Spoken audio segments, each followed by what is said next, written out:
Hello friends, welcome back to my channel Payesh kitchen. Poush Parbon উপলক্ষে আমার আজকের রেসিপি সরা পিঠে।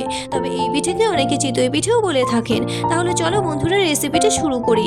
প্রথমে কিছুটা আতপ চাল 3-4 ঘন্টা মতো ভিজিয়ে রাখার পর মিক্সিতে পেস্ট করে জল দিয়ে গুলে এখন অল্প একটু নুন দিয়ে ব্যাটারের সাথে ভালো করে মিশিয়ে নিচ্ছি। পিঠের ব্যাটারটিকে আমি কিন্তু খুব ঘনও করিনি, আবার জলের মতো পাতলাও করিনি, এরকম ঘনত্বে রেখেছি। তোমরা পিঠের ব্যাটার বানানোর জন্য সেদ্ধ চালও ইউজ করতে পারো। এবারে মাটির সরা গরম করে টিস্যু পেপারে তেল মাখিয়ে নিয়েছিলাম, ওটা দিয়েই ভালো করে মাটির সরাতে তেল মাখিয়ে নিলাম। এবারে পিঠের ব্যাটারটি দিয়ে দিচ্ছি, ঢাকা দিয়ে উপর দিয়ে কিছুটা জল ছিটিয়ে দিচ্ছি।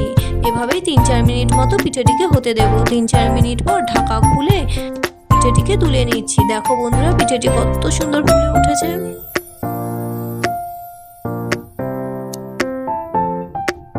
প্রতিবার পিঠে করার আগেই কিন্তু এইভাবে মাটির সরাতে তেল মাখিয়ে নিচ্ছি আমি।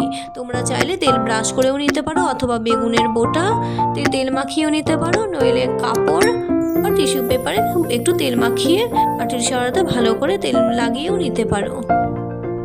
একইভাবে বাকি পিঠেগুলোও আমি ভেজে নিচ্ছি।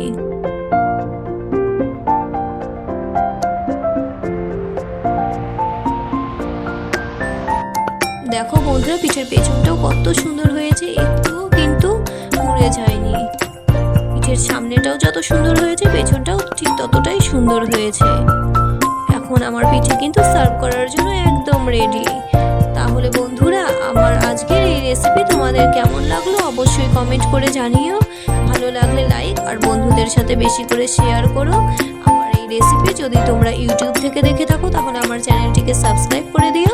ফেসবুক থেকে দেখলে ফলো করে আমার পাশে থেকো। আজকের মতো এই পর্যন্তই, আবারও আসছি নতুন কোনো রেসিপি নিয়ে। ততক্ষণ পর্যন্ত সবাই সুস্থ থেকো ও ভালো থেকো। টাটা।